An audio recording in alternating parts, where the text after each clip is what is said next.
ഇപ്പോൾ നീത കെ ഗോപാൽ കൂടി നമ്മോടൊപ്പം ചെയ്യുന്നുണ്ട്. ശ്രീ നീത കെ ഗോപാൽ, നമുക്കറിയാം കാലവർഷം ഇത്തവണ നേരത്തെ എത്തുമെന്നാണ് മുന്നറിയിപ്പിൽ പറയുന്നത്. എന്തൊക്കെ കാര്യങ്ങളാണ് ശ്രദ്ധിക്കേണ്ടത്? മഴയുടെ അളവിലൊക്കെ ഈ കാലവർഷം നേരത്തെ എത്തുന്നത് ഏതെങ്കിലും തരത്തിലുള്ള മാറ്റമുണ്ടാക്കാനുള്ള സാധ്യതയുണ്ടോ? മഴ ഇപ്രാവശ്യം ഫോർകാസ്റ്റ് ചെയ്തിരിക്കുന്നത് 27 മെയ്യിന് കാലവർഷം എത്തുന്നതാണ്. അപ്പൊ അതിന് ഒരു 4 ദിവസം മുൻപേക്കോ അല്ലെങ്കിൽ 4 ദിവസത്തിന് ശേഷത്തേക്കോ ആകാം എന്നുള്ള ഒരു സാധ്യത കൂടി ഫോർകാസ്റ്റിൽ പറയുന്നുണ്ട്. മഴ നമ്മുടെ ലോങ് റേഞ്ച് ഫോർകാസ്റ്റ് അല്ലെങ്കിൽ നമ്മുടെ മൺസൂൺ സീസണിലേക്കുള്ള മഴയുടെ ഫോർകാസ്റ്റ് പ്രകാരം കേരളത്തിൽ നമുക്ക് ശരാശരിയിൽ കൂടുതൽ മഴ കിട്ടാനുള്ള സാധ്യതയാണ് പ്രവചിച്ചിരിക്കുന്നത്. ജൂൺ 1 മുതൽ സെപ്റ്റംബർ 30 വരെയാണല്ലോ നമ്മുടെ കാലവർഷക്കാലം എന്ന് പറയുന്ന കേരളത്തിലേക്ക്. അപ്പോൾ അതിന്റെ ആ 4 മാസക്കാലത്തേക്ക് കിട്ടുന്ന മഴയുടെ അളവ് ശരാശരിയിൽ കൂടുതലായിരിക്കും എന്നുള്ളതാണ് ഇപ്പൊ വന്നിരിക്കുന്ന ഫോർകാസ്റ്റ്.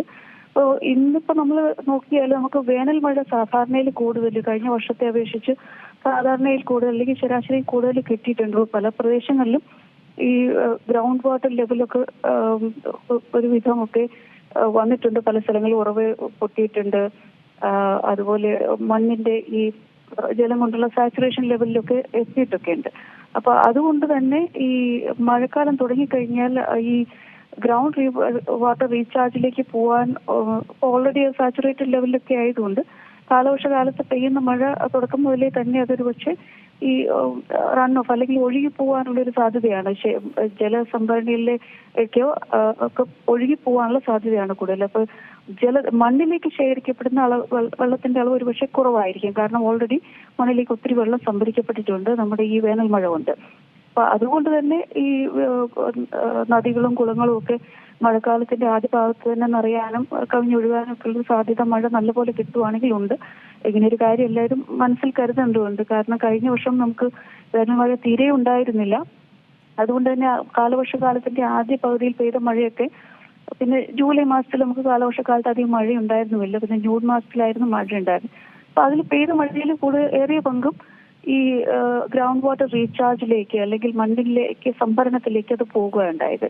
പക്ഷെ ഈ പ്രാവശ്യം ഞാൻ ആദ്യം സൂചിപ്പിച്ചതുപോലെ കാലവർഷത്തിന് മുമ്പ് അല്ലെങ്കിൽ നമ്മുടെ വേനൽ മഴക്കാലത്ത് നമുക്ക് ശരാശരിയിൽ കൂടുതൽ എല്ലാ ജില്ലകളിലും തന്നെ മഴ കിട്ടിയതുകൊണ്ട് ഈ കാലവർഷകാലത്ത് പെയ്യുന്ന മഴ അത് അധികമായി വരുന്നതായിരിക്കും. അപ്പൊ അത് നദികളിലേക്കോ അല്ലെങ്കിൽ അങ്ങനെ ഒഴുക്കോ അങ്ങനെയൊക്കെ ആയിട്ട് ഒരു ജലനിരപ്പ് പെട്ടെന്ന് ഉയരാനുള്ള ഈ നദികളിലും തോടുകളിലും ഒക്കെ ജലനിരപ്പ് കൂടാനുള്ളൊരു സാഹചര്യത്തിലേക്ക് വരാനുള്ള സാധ്യതയുണ്ട്. അത് മഴയുടെ ഓരോ ദിവസം പെയ്യുന്ന മഴയുടെ അളവും വിന്യാസത്തിനൊക്കെ അനുസരിച്ചിരിക്കും. പക്ഷെ ഇങ്ങനെ ഒരു സാധ്യത നമ്മൾ മുന്നിൽ കാണേണ്ടിയിരിക്കുന്നു. പിന്നെ ശരാശരിയിൽ കൂടുതൽ മഴ എന്ന് പറയുമ്പോൾ പ്രത്യേകിച്ചും നമ്മുടെ മൺസൂൺ ഓൺസെറ്റ് എന്ന് പറഞ്ഞാൽ വളരെ സ്പെക്ടാക്കുലർ ആണ്, അല്ലെങ്കിൽ വളരെ ഒരു ആകസ്മികമായിട്ട് സംഭവിക്കുന്ന പോലെ നമുക്ക് ഒരു ദിവസം ഇടിയോടുകൂടി മഴ പെയ്ത് പെട്ടെന്ന് തന്നെ ഒരു കാലവർഷകാലത്തെ മഴയിലേക്ക് ഇങ്ങനെ പോകുന്നതാണല്ലോ ഒരു രീതി. അപ്പൊ ആ ആദ്യകാലത്ത് ഈ മൺസൂൺ ഓൺസെറ്റിന്റെ ആദ്യത്തെ കുറച്ച് ദിവസങ്ങളിൽ കേരളത്തിൽ അതിശക്തമായ മഴ സാധാരണഗതിയിൽ കണ്ടുവരാറുമുണ്ട്. ഇപ്പോഴത്തെ മൺസൂൺ കറന്റിന്റെ ഒരു അല്ലെങ്കിൽ ഈ തെക്ക് പടിഞ്ഞാറൻ കാറ്റിന്റെ ഒരു ഗതി ഒക്കെ നിരീക്ഷിച്ചതിൽ നിന്ന് ഒരു നല്ല ഒരു ഓൺസെറ്റ് ആയിരിക്കും എന്നുള്ളതാണ് പ്രതീക്ഷിക്കുന്നത്. അപ്പോൾ ഒരുപക്ഷെ ഈ ആദ്യ മൺസൂൺ കാലവർഷം തുടങ്ങുന്ന ആദ്യ ദിവസങ്ങളിൽ നമുക്ക് നല്ല രീതിയിൽ മഴ കിട്ടാനുള്ളൊരു സാധ്യതയുണ്ട്.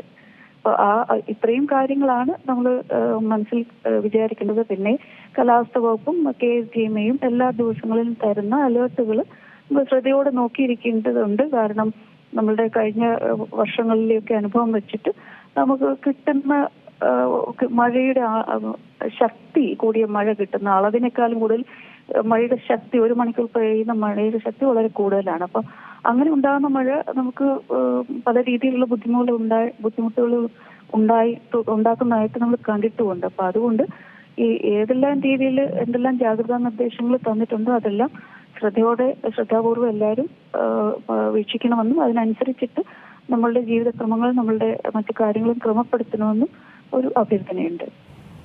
ഈ മഴയുടെ ശക്തി അത് ഈ ആദ്യം എങ്ങനെയാകും കൂടി നിൽക്കുന്ന ഈ ഒരു ഇപ്പോൾ നിലവിലുള്ള ഒരു നിർദ്ദേശം അനുസരിച്ച് എന്താണ് നമുക്ക് അനുമാനിക്കാനുള്ളത്? മഴ ശക്തിപ്പെടുമോ? അല്ലെങ്കിൽ നമുക്കറിയാം പലപ്പോഴും ഈ ചെറിയ മഴ പെട്ടെന്ന് തന്നെ ശക്തി പ്രാപിച്ച പല രീതിയിലുള്ള പ്രശ്നങ്ങൾ, മാഡം സൂചിപ്പിച്ചതുപോലെ തന്നെ പല രീതിയിലുള്ള പ്രശ്നങ്ങളിലേക്ക് അത് വഴിവെക്കാറുണ്ട്. പെട്ടെന്നുണ്ടാകുന്ന ഈ വെള്ളപ്പൊക്കം, ഉരുൾപൊട്ടൽ, അങ്ങനെ ഉണ്ടാകുന്ന പല പ്രശ്നങ്ങളും നമുക്കറിയാമല്ലോ. അപ്പോൾ നമുക്ക് എങ്ങനെയാണ് പൊതുജനങ്ങൾക്ക് എന്തൊക്കെ ജാഗ്രതയാണ് ഈ ഒരു ഘട്ടത്തിൽ നമ്മൾ സ്വീകരിക്കേണ്ടത്? ഇത് ഞാൻ ആദ്യം സൂചിപ്പിച്ച പോലെ കാലവർഷത്തിന്റെ തുടക്ക സമയത്ത് നമുക്ക് കുറച്ച് മഴ അധികം കിട്ടാറുണ്ട്. പിന്നെ അത് വീണ്ടും വടക്കോട്ട് നീങ്ങി, കേരളം വിട്ട് വടക്കോട്ട് നീങ്ങുമ്പോഴാണ് നമുക്ക് മഴയ്ക്ക് ഒരു ശമനം. സാധാരണഗതിയിൽ അങ്ങനെയാണ്, നമ്മുടെ കാലവർഷത്തിന്റെ ഒരു രീതി അങ്ങനെയാണ്. അപ്പൊ ആദ്യകാലത്തെ ആ മഴയിൽ ഈ പറയുന്നത് പോലെ പെട്ടെന്നുള്ള മഴയും അതിശക്തമായ മഴയൊക്കെ ഉണ്ടായിക്കഴിഞ്ഞാൽ ഇതുപോലെ വെള്ളക്കെട്ടുകളോ അല്ലെങ്കിൽ മലവെള്ളപ്പാച്ചില്, ഫ്ലാഷ് ഫ്ലഡ് എന്ന് പറയും, അങ്ങനെയുള്ള കാര്യങ്ങളൊക്കെ ഉണ്ടാവാനുള്ള സാധ്യത നമുക്ക് തള്ളിക്കളയാൻ പറ്റില്ല. പിന്നെ ഇപ്പൊ നമ്മൾ കാലവർഷത്തെ ഒരു 11-ാം തീയതിയല്ലേ ആയിട്ടുള്ളൂ.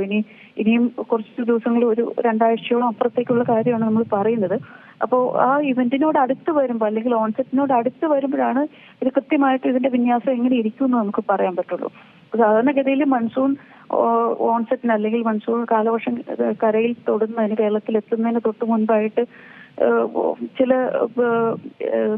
ചക്രവാത ചുഴി പോലെയുള്ള ചില ഈ വെതർ സിസ്റ്റംസ് എന്തെങ്കിലുമൊക്കെ പ്രസന്റ് ആയിട്ടുണ്ടെങ്കിൽ അന്നേരം മഴയുടെ ശക്തി കൂടാനുള്ള സ്വാഭാവികമായിട്ടും ശക്തി കൂടും. അപ്പൊ അങ്ങനെയുള്ള സാഹചര്യങ്ങൾ നമ്മൾ ഓൺസെറ്റ് ഫേസിനോട് അടുത്ത് അല്ലെങ്കിൽ മെയ് അവസാനത്തോട് അടുത്ത് വരുമ്പോഴേ നമുക്ക് കൃത്യമായിട്ട് പറയാൻ പറ്റുള്ളൂ. അപ്പൊ മഴ കൂടുതൽ ഉണ്ടാവും എന്നുള്ള സൂചനകളുണ്ട്. അത് ഏത് കാരണം കൊണ്ടാണെന്നുള്ളത്, അറ്റ്മോസ്ഫിയറിൽ എന്തൊക്കെ ഡെവലപ്മെന്റ്സ് ഉണ്ടാവുന്നു എന്നുള്ളത് ആ സമയത്തേക്കാണ് നമുക്ക് കൃത്യമായിട്ട് പറയാൻ പറ്റുള്ളൂ ഏത് കാരണങ്ങൾ കൊണ്ടാണ് ഈ മഴ കൂടുതൽ ഉണ്ടാവാൻ പോകുന്നത്. പക്ഷെ മഴ കൂടുതൽ ആദ്യത്തെ ഫേസിൽ ഉണ്ടാവും എന്നുള്ളൊരു സൂചനകളൊക്കെ ഇപ്പോൾ ഉണ്ട്. ഏറ്റവും പുതിയ വാർത്തകളും വിശേഷങ്ങളും വിരൽ തുമ്പിലറിയാൻ സീ മലയാളം ന്യൂസ് എല്ലാ ഡിജിറ്റൽ പ്ലാറ്റ്ഫോമുകളിലും ലഭ്യം.